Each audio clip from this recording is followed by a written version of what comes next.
అందరికీ నమస్తే అండి. కేంద్ర విద్యాశాఖ మంత్రి ధర్మేంద్ర ప్రధాన్ గారు రాజీనామా చేశారు. రాజీనామా చేయాల్సి వచ్చింది. నీట్ ప్రశ్నపత్రం లీక్ అయ్యి దాదాపుగా ఈ గొడవ దేశవ్యాప్తంగా కూడా 2 నెలల నుంచి ఉంది. ఆయన రాజీనామా చేయాలనే ఒత్తిడి 2 నెలల నుంచి ఉంది. కానీ ఒక 10 రోజుల నుంచి కూడా ఈ ప్రెజర్స్ ఎక్కువయ్యాయి. ముప్పేట దాడి జరిగింది. ఒకవైపు సీజేపీ ప్రతినిధులు, మరోవైపు రాజకీయాలకు సంబంధం లేని యువత జెన్జెట్ గ్రూపు, వాళ్ళకి తోడుగా కాంగ్రెస్ అండ్ ప్రతిపక్షాల అన్నీ కూడా రోడ్డెక్కాయి.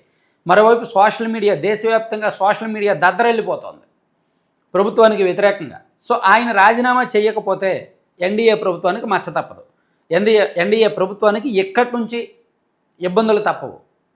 అండ్ ఇప్పుడు పార్లమెంటు వర్షాకాల సమావేశాలు జరుగుతున్నాయి. ఈ వర్షాకాల సమావేశాలు ఎటువంటి గందరగోళం లేకుండా సజావుగా జరగాలి అంటే అతిపెద్ద వివాదాన్ని ఎంత త్వరగా ముగిస్తే అంత మంచిది. ఈ వివాదాన్ని ముగించకపోతే రాబోయే రోజుల్లో పార్లమెంట్ సమావేశాలు ఇంకా సజావుగా జరగవు. అప్పుడు బీజేపీ అనుకుంటున్న కీలకమైన బిల్లులు ఈ సెషన్స్లో పెట్టలేరు. ఇలా అనేక కోణాలు ఉన్నాయి. అందుకే నిన్నటి వరకు కేంద్ర ప్రభుత్వం ఆ ఒక్కటి తప్ప అనేవాళ్ళు. ధర్మేంద్ర ప్రధాన్ గారు రాజీనామా చేయడం తప్ప ఇంకేమైనా మీరు చెప్పండి, మేము చేస్తామనేవాళ్ళు. ప్రధానమంత్రి మోదీ గారు కూడా ఫాస్ట్ ట్రాక్ కోర్టులు తీసుకొస్తామని ఒకసారి, అండ్ ప్రత్యేకమైన బిల్లు తీసుకొస్తాం, క్యాబినెట్లో పెట్టి 10 కోట్ల జరిమానా, 10 ఏళ్ల జైలు శిక్ష, ఇటువంటి చట్టం చేస్తామని ఒకసారి చెప్పారు తప్ప ధర్మేంద్ర ప్రధాన్ గారు రాజీనామా చేస్తారు ఓకే అని ఒప్పుకోలే ఎన్నాళ్ళు. కానీ సీజేపీ 1% కూడా వెనక్కి తగ్గట్ల. పోలీసులు కఠినమైన కేసులు పెడుతున్నా, కేంద్ర ప్రభుత్వం పాస్పోర్టులు రద్దు చేస్తామని చెప్తున్నా, అక్కడ ప్రత్యక్షంగా ఆందోళనలో పాల్గొంటున్న వారి ఫేస్ రికగ్నైజేషన్ అప్లికేషన్స్ వాడి వాళ్ళ ఫేస్ను గుర్తుపెట్టుకుని వాళ్ళ మీద చర్యలు తీసుకుంటామని బెదిరిస్తున్నా, భయపెడుతున్నా, లాఠీ చార్జీలు జరుగుతున్నా సీజేపీ కానీ యువత కానీ వెనకడుగు వేయలేదు.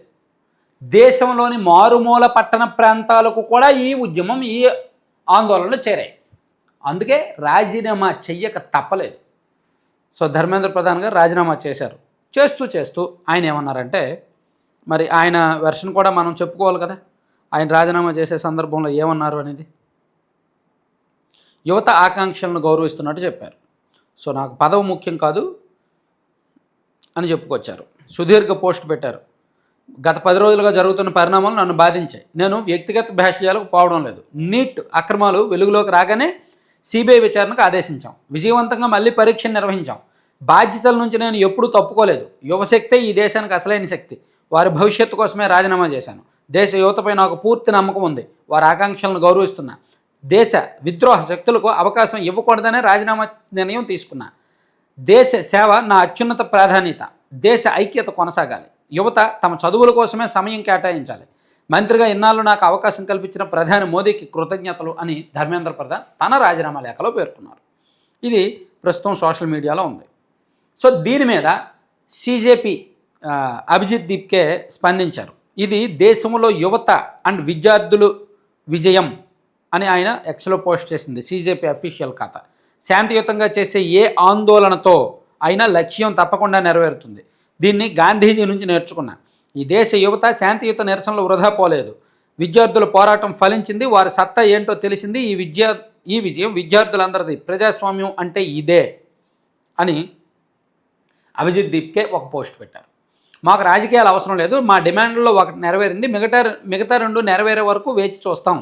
విద్యార్థులపై దాడి చేసిన పోలీసులపై చర్యలు తీసుకోవాలి. విద్యార్థులపై పెట్టిన అన్ని కేసులు పూర్తిగా ఎత్తివేయాలి.